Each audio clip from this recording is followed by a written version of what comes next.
हम डेली धक्के खाने जाते थे, लोगों के ऑफिस जाते थे, लोग हमें अपने ऑफिसों के बाहर से भगा देते थे। काम करना स्टार्ट किया, हमने 2000 का कैंपेन किया, हमने 10,000 का कैंपेन किया, हमने 20,000 का कैंपेन किया, उसके बाद 2 लाख के कैंपेन किए, 2 करोड़ के कैंपेन किए। आज के टाइम पे अगर मैं बोलूँ तो हमारी कंपनी की टर्नओवर 40 करोड़ के आसपास है। तो ये जो 40 करोड़ है सिर्फ मैंने यूट्यूब के थ्रू कमाया है। मैं कितने यूट्यूबर्स के बारे में बता सकता हूँ जो आज के टाइम पे करोड़ों एक महीने का कमा रहे हैं। तो आप लोगों को भी लग रहा होगा कि वो लोग तो भाई बन चुके हैं, अब हमारा नंबर कैसे आएगा? अभी भी ज्यादा देर नहीं हुई है। तो बेसिकली अब मैं आपको बताने जा रहा हूँ कि एक यूट्यूब चैनल स्टार्ट कैसे करते हैं। नमस्कार दोस्तों, मैं आशीष भारद्वाज। आपने अभी थोड़े दिनों पहले गुड्डू भैया और बकलोल वीडियो का जॉश टॉक पे टॉक देखा होगा। तो मैं आपको बताना चाहता हूँ कि उनकी सक्सेस स्टोरी जो आपने सुनी उसमें एक छोटा सा हाथ मेरा भी है।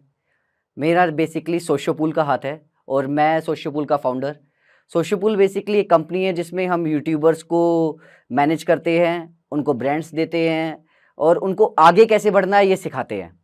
तो आज मैं इस वीडियो में आपको बताऊंगा कि हम कैसे गरीब से अमीर बन सकते हैं यूट्यूब के थ्रू। मैं बेसिकली दिल्ली में पला बड़ा हूँ और दिल्ली में मेरी पैदाइश हुई है। मैं एक लोअर मिडिल क्लास फैमिली से बिलोंग करता हूँ। मेरे फादर दिल्ली पुलिस में थे जो अभी रिटायर हो चुके हैं। तो एक जैसे एक नॉर्मल मिडिल क्लास फैमिली का सपना होता है वैसे ही मेरी फैमिली का एक सपना था कि हमारा लड़का बड़ा हो, 12th क्रॉस करें, उसके बाद दिल्ली पुलिस में सिपाही भर्ती हो जाए, अपनी फिजिकल ट्रेनिंग करे, अपना एक नौकरी मिले और एक शादी और बच्चे हो। लेकिन मेरा बचपन से ही थोड़ा सा अलग था कि मुझे कुछ अलग करना है। मैं एक ये जॉब नहीं कर सकता जिसमें सुबह उठना है टाइम पे, जब मुझे बोल दिया जाए उस टाइम पे उठना है, उस टाइम पे सोना है। मेरे बस की नहीं था ये। तो मैं थोड़ा-सा मेरा इंटरेस्ट अलग हुआ। मुझे लगा 12th के बाद उन्होंने कहा कि भाई एग्ज़ाम्स सारे हैं, फॉर्म भरो सरकारी नौकरियों के। मैंने मना कर दिया। मैंने सीए के लिए फॉर्म भरा। तो सीए में मेरा एडमिशन हो गया। सीए मैंने करनी स्टार्ट करी। सीए करते-करते मेरा इंटरेस्ट बहुत आया। तो सीए करते-करते मुझे एक चीज़ समझ आई। सीए मैंने जॉइन इसलिए की थी कि मैं यहाँ पे पैसा बहुत कमाने आया था। लेकिन मुझे समझ आया कि सीए बनने के बाद भी भैया एक वैगनआर खरीदना मुश्किल हो जाएगा। तो मैं यही सोचता रहा कि यार अब पैसा कैसे कमाएँ? तो एक दिन मैंने विजय शेखर शर्मा का इंटरव्यू सुना पेटीएम का।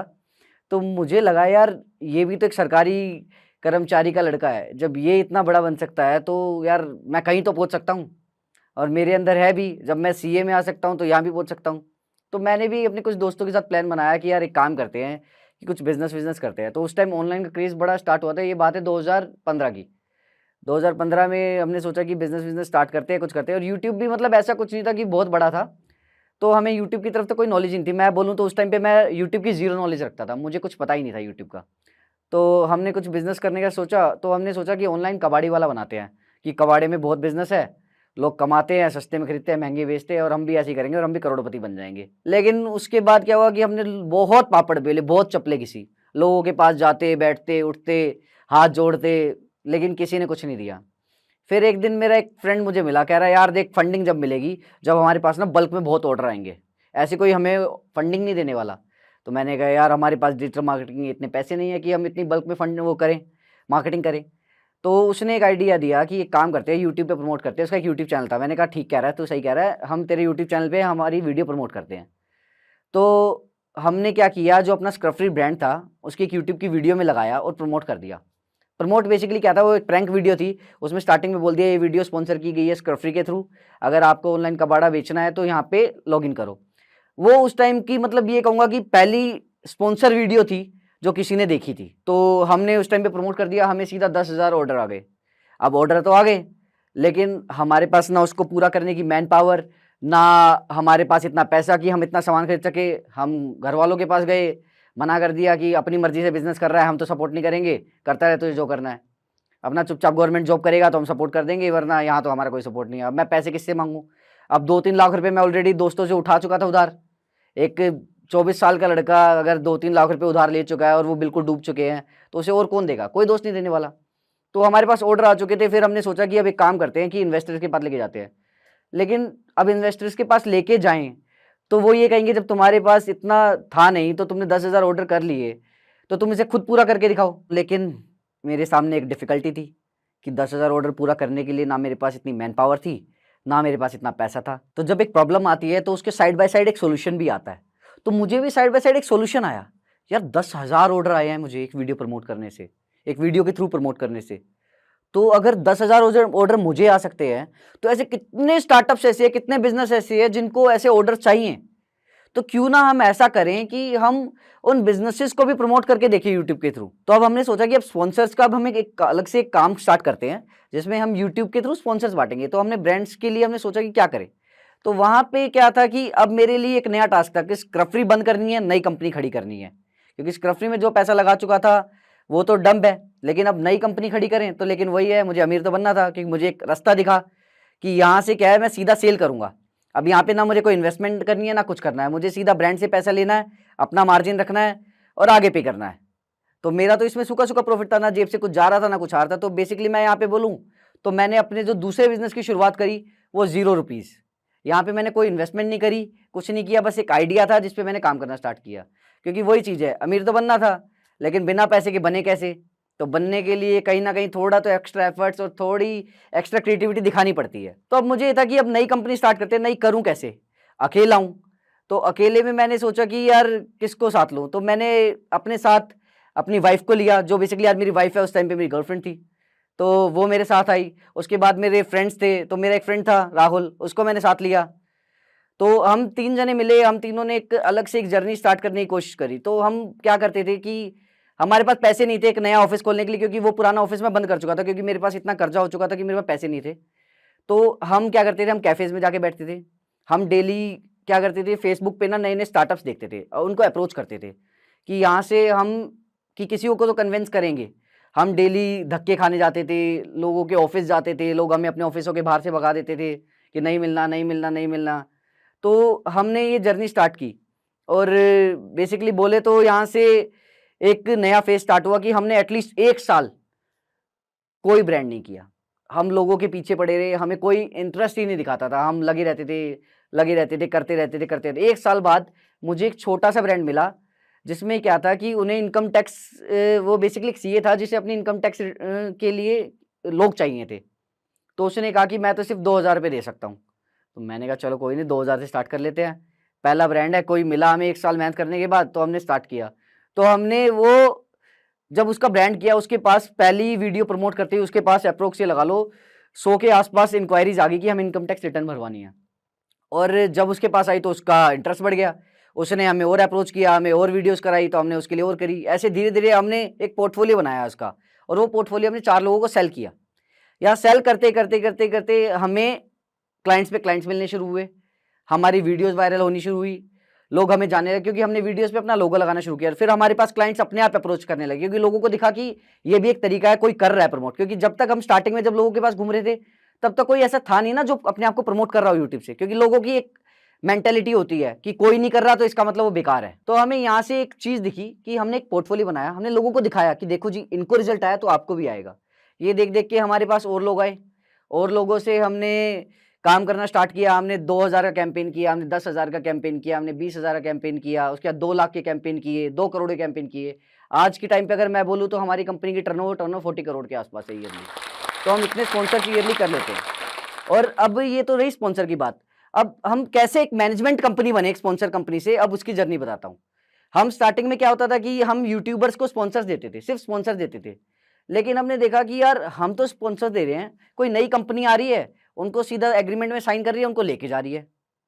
तो यार हमें लगा कि यार ये तो बड़ा बेकार है कि हम तो उनको हेल्प कर रहे हैं ग्रो करने में, कोई भी नया बंदा आ रहा है, किसी को साइन कर रहा है, ले जा रहा है। तो हमें भी लगा कि यार हमें भी ना आर्टिस्ट मैनेज करने चाहिए। और हमें इतना आइडिया हो चुका था कि अब यूट्यूब पे चलता क्या है। अब हम आर्टिस्ट साइन किसको करें, ऑलरेडी जो मार्केट में काम कर रहे हैं कुछ ही यूट्यूबर थे, वो ऑलरेडी कोई साइन कर चुका था। तो हमने सोचा कि नहीं, हम ना जीरो से क्रिएटर खड़े करेंगे। क्योंकि जो हम जीरो से खुद क्रिएट करेंगे ना क्रिएटर्स को, वो हमारी वैल्यू करेंगे, हमारी रिस्पेक्ट करेंगे और हमारे साथ लॉन्ग टाइम जुड़े रहेंगे। तो ऐसी शुरुआत हुई बकलोल वीडियो की। बकलोल वीडियो हमें मिला, जिसको हमने बेसिकली हमें 70-80 हज़ार रुपये मिला था, जिसको हमने हेल्प करी कैसे कंटेंट बढ़ाना है, कैसे उसे आगे बढ़ना है। अगर उसको कोई लोकेशन की हेल्प चाहिए थी, हमने लोकेशन की हेल्प की, और उसको आइडियाज चाहिए थे क्या बनाना है, हमने वो आइडिया दिए। तो हमारा बेसिकली यहाँ पे क्या हुआ कि हम उनकी हर फैक्टर पे काम करने लगे। हमने क्रिएटर्स को हर साइड पे उनको हेल्प किया। तो उठाते उठाते हमने कम से कम 50 क्रिएटर उठाए, जिसमें से कुछ क्रिएटर टॉप पे चले गए, जिनमें से आज आप उनका नाम जानते हो। बकलोल वीडियो 11 मिलियन, रचित रोजा 10 मिलियन, मृदुल अभी 12 मिलियन हो चुका है। और ऐसे ही बहुत सारे यूट्यूबर है जो 4 मिलियन, 5 मिलियन, 7 मिलियन, 8 मिलियन पे है।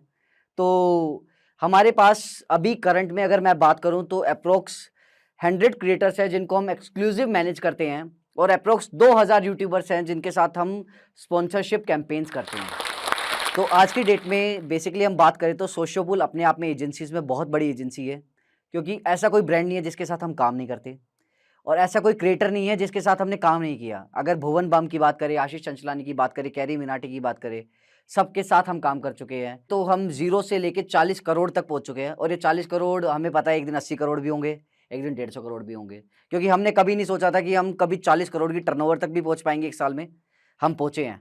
और मैंने कहा था ना कि अमीर बनना था तो मेहनत तो करनी पड़ी, तो हमने बहुत मेहनत करी है इसके पीछे, बहुत पापड़ बेले हैं। तो ये जो 40 करोड़ है सिर्फ मैंने यूट्यूब के थ्रू कमाए हैं।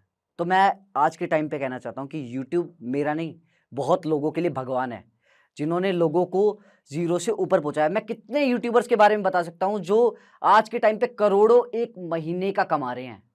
एक महीने का 1 करोड़ रुपया, आपने कभी सोचा भी है 1 करोड़ एक महीना कितना होता है? जिंदगी में नहीं कमा सकते हम लोग, और वो ये यूट्यूबर 1 महीने में कमा रहा है। क्यों? क्योंकि उसने कुछ चीजों को अप्लाई किया, उसने वो सोचा, उसने वो किया जो आप सोच नहीं पाए।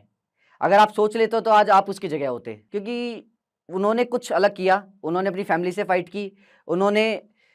जब उन्होंने भी अपना करियर स्टार्ट किया होगा ना, उनका भी मजाक उड़ाया होगा लोगों ने, उनकी फैमिलीज ने उनका मजाक उड़ाया होगा, उनके दोस्तों ने उनका मजाक उड़ाया होगा, क्या कर रहा है, क्या पागल है क्या, अबे वीडियो कैमरा लेके चल रहा है, फोटोग्राफर बनेगा क्या। लेकिन ये बात सिर्फ 4 साल पुरानी है। आज की बात करें तो यूट्यूबर्स की रिस्पेक्ट एक बॉलीवुड सेलिब्रिटी जितनी हो चुकी है।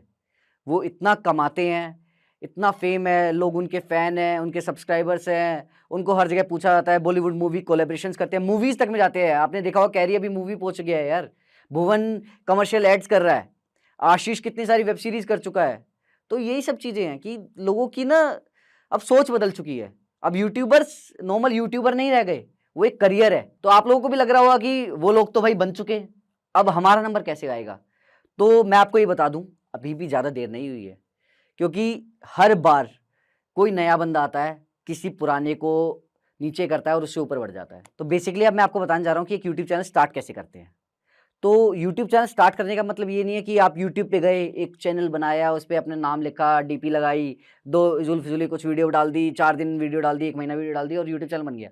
वो कुछ नहीं है, वो टाइम वेस्ट है। वो आप सिर्फ एक टाइम पास कर रहे हो, मजाक कर रहे हो अपने साथ भी और अपने घर वालों के साथ भी, कि बस हाँ, क्योंकि आजकल आपको पता लग गया कि यूट्यूब करियर है, घर वालों का पागल बना रहे हो कि हम तो यूट्यूबर बनने चले जी। ऐसा नहीं है। यूट्यूब में सबसे पहले आपको एक टीम बनानी पड़ेगी, क्योंकि एक चीज़ और आपको बताने वाला हूँ, यूट्यूब चैनल पैसे से नहीं बनता। ये बात आप हमेशा याद रखना। यूट्यूब चैनल ऐसी चीज़ है जो एक अंदर से निकल के आती है, क्योंकि यूट्यूबर वो होता है कि लोग आपके अंदर की क्रिएटिविटी देखना चाहते हैं। उनको अगर पैसे से ही बनना होता है, हज़ारों प्रोडक्शन हाउस बने हैं, वो यूट्यूबर बन जाते हैं। आप यूट्यूब पे देखोगे तो बड़े यूट्यूब चैनल जो है ना, वो इंडिविजुअल्स हैं, कोई प्रोडक्शन हाउसेज नहीं। प्रोडक्शन हाउसेज टीवीएफ वगैरह भी अगर उनको देखे तो उनके इतने व्यूज़ नहीं है जितने एक इंडिविजुअल के व्यूज़ है। तो इंडिविजुअल को लोग ज़्यादा पसंद करते हैं। तो इंडिविजुअल वो जितने भी बने ना, all are with zero investment, किसी ने पैसा नहीं लगाया। तो आपको सिंपल सा एक काम करना है कि आपको एक टीम बनानी है। आपको 2-3 लोग अपने साथ ढूंढने हैं जो आपके साथ काम कर सके, आपकी सेम सोच को फॉलो कर सके, क्योंकि अगर आपकी सोच फॉलो नहीं होगी तो आप लोग टीम बना ही नहीं पाओगे। सबसे पहले तो टीम जरूरी है। सेकंड, आपको ये देखना है कि बनाना क्या है। अगर आप देखते हो कि आपको कॉमेडी कंटेंट बनाना है, आप कॉमेडी में भी फैक्टर आ जाते हैं कि भैया आपको कैसा बनाना है, कि फैमिली कॉमेडी बनाना है, एडल्ट कॉमेडी बनाना है, क्या बनाना है, वो आप पे डिपेंड करता है।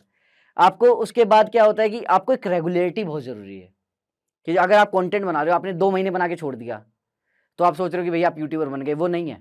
आपको regular content time to time बनाना पड़ेगा। लोग 5 साल से रेगुलर बेसिस पे कंटेंट बना रहे हैं और वो अपने यूट्यूब चैनल को अब एज अ जॉब लेते हैं कि सुबह डेली उठे, आज स्क्रिप्टिंग का काम है, आज पूरा दिन स्क्रिप्टिंग करी है, कल हमें शूट करना है, परसों हमें एडिट करना है, उसके बाद थंबनेल, उसके बाद अपलोडिंग, पूरा 1 हफ्ते का प्रोसेस होता है एक वीडियो का। जो लोग उसे रेगुलरली फॉलो कर रहे हैं। लेकिन आजकल के मैं कुछ लड़कों को देखता हूँ, वो क्या होता है कि भैया यूट्यूब चैनल यूट्यूबर तो बन गए, लेकिन आज इधर घूमने जा रहे हैं, कल उधर घूमने जा रहे हैं, वीडियो महीने में 1 निकाल रहे हैं। तो ऐसे आप यूट्यूबर नहीं बन सकते। आपको जब आपका फेम आ जाए, हाँ ठीक है, आप एक लेवल पे चले गए, आप कहोगे कि बड़े यूट्यूबर तो 2 महीने में 3 महीने में एक वीडियो डालते हैं। भैया आज उनके पास एक फैन बेस है, वो 3 महीने के 6 महीने में वीडियो डाल सकते हैं, लेकिन आपके पास फैन बेस नहीं है। आपको फैन बेस बनाना पड़ेगा। और फैन बेस क्या होता है? रेगुलर कंटेंट से। क्योंकि आजकल क्या है कि लोग ना डेली वीडियो देखना चाहते हैं। अब जो लोग यूट्यूब चलाते हैं उनको डेली चाहिए कि वो यूट्यूब पे आपकी वीडियोस देखें। तो अगर आप उनको जितना ज़्यादा जितना कम कंटेंट परोसोगे उतनी कम आपकी फैन बेस बनेगा। तो इसलिए सबसे बेस्ट ये है कि ज़्यादा से ज़्यादा कंटेंट आप उनको परोस के दो। जितना ज़्यादा कंटेंट परोसोगे उतनी जल्दी आप ग्रो करोगे, उतनी जल्दी आपके सब्सक्राइबर्स बढ़ेंगे। अगर मैं एग्जांपल दूं कि बकलोल को 4 साल लगे 10 मिलियन करने में, रचित को 3 साल लगे 10 मिलियन करने में, और वहीं पे मृदुल को सिर्फ 2 साल लगे 10 मिलियन करने में। तो ऐसा कुछ नहीं है कि आप आज स्टार्ट करोगे तो आपको भी 5 साल लगेंगे 7 साल लगेंगे, आप 6 महीने में भी 10 मिलियन कर सकते हो। बट डिपेंड करता है कि आप किस वे में जा रहे हो। तो अपनी ऑडियंस को अच्छे से टारगेट करो, उनको समझो कि उनको क्या पसंद है, सिर्फ वो ही बनाओ। ये मत सोचो कि आपको अच्छा लग रहा है कि नहीं जी मेरे को तो ये कंटेंट अच्छा लगता था मैं यही बनाऊंगा। नहीं, आपके जिस कंटेंट पे सबसे ज्यादा व्यूज आते हैं आप वो समझो कि इस कंटेंट पे 10 मिलियन व्यूज आए, दूसरे पे 2 मिलियन, क्या उसमें क्या अलग था कि 10 मिलियन आए और दूसरे पे 2 मिलियन आए? कुछ तो अलग था।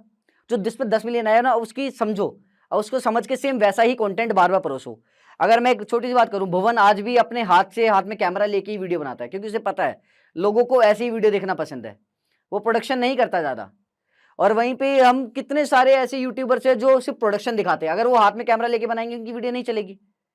तो आप यही चीज आपको समझनी पड़ेगी कि लोग क्या होता है हर वीडियो में एक्सपेरिमेंट करते हैं, एक हाथ से बना ली, एक प्रोडक्शन के साथ बना ली, एक कैसे बना ली, कैसे बना ली। वो सबसे गलत है। आप इतने सारे एक्सपेरिमेंट्स मत करो। और सेकंड चीज, आप एक कंटेंट बना रहे हो आप उसी को फॉलो करो। कई लोगों को देखा मैंने एक ही चैनल पे व्लॉग डाल रहे हैं, उसी पे क्या कहते हैं कॉमेडी कंटेंट डाल रहे हैं, उसी पे प्रैंक्स डाल रहे हैं, उसी पे कुछ भी डाल रहे हैं। वो सब चीज़ें बिल्कुल गलत है। उससे क्या होगा, सिर्फ आपकी यूट्यूब चैनल की रीच होगी। क्योंकि यूट्यूब का सीन क्या होता है कि जैसे आपने कोई वीडियो अपलोड करी, उस पर 10 मिलियन व्यूज आए, तो अब नेक्स्ट वीडियो जो अपलोड करोगे ना सबसे पहले वो आपके सब्सक्राइबर्स के पास नहीं जाएगी, वो जो लास्ट वीडियो के जो व्यूअर्स है ना वो वीडियो उनके पास जाएगी। अगर वो आपने जो नई वीडियो डाली उन व्यूअर्स को पसंद ही नहीं आई तो यूट्यूब उसको आगे रिकमेंडेशन में नहीं भेजेगा, और अगर वो रिकमेंडेशन में नहीं भेजेगा तो आपके व्यूज नहीं आएंगे। तो हमेशा एक बात याद रखो कि यूट्यूब पे जो 90% व्यूज आते हैं ना वो सिर्फ रिकमेंडेशन से आते हैं।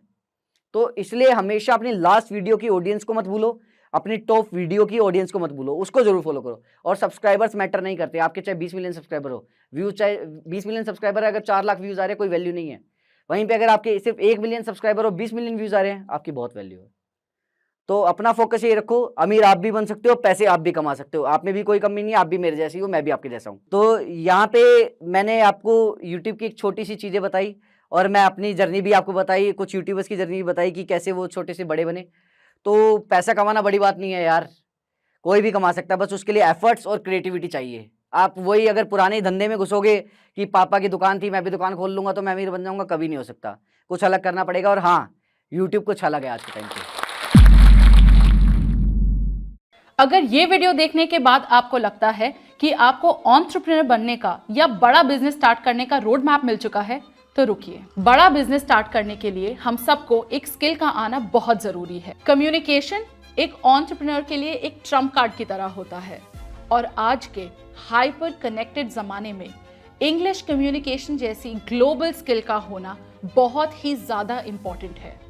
इस ग्लोबल स्किल को सीखने के लिए और अपना बड़ा बिजनेस स्टार्ट करने के लिए जोश टॉक्स के पास हम सभी के लिए एक सोल्यूशन है। जोश स्किल्स ऐप भारत का number 1 spoken English learning app है, जिसके जरिए हम अपनी इंग्लिश कम्युनिकेशन स्किल्स को वर्ल्ड क्लास बना सकते हैं। जोश स्किल्स ऐप पे आपको प्रैक्टिस करने के लिए मिलता है अपनी कम्युनिकेशन स्किल्स को, वो भी अन्य स्टूडेंट्स के साथ। घबराइए मत, इस कॉल का आपको कोई चार्ज नहीं लगेगा, ये आपके स्टडी मटेरियल के साथ ही इंक्लूडेड होगी। कोई भी बड़ा बिजनेस शुरू करने से पहले उसमें बहुत ज्यादा जरूरी होता है इनिशियल इन्वेस्टमेंट का होना, और खुद पे की गई हुई इन्वेस्टमेंट कभी बेकार नहीं जाती और ना ही कोई हमसे उसे छीन सकता है। तो चलिए दोस्तों, हम सभी अपनी जिंदगी की सबसे बड़ी इन्वेस्टमेंट की ओर एक कदम बढ़ाएं, अपनी इंग्लिश कम्युनिकेशन स्किल्स को वर्ल्ड क्लास बनाकर विद जोश स्किल्स ऐप। पिन कमेंट में दिए हुए लिंक पे क्लिक करें और आज ही शुरू करें।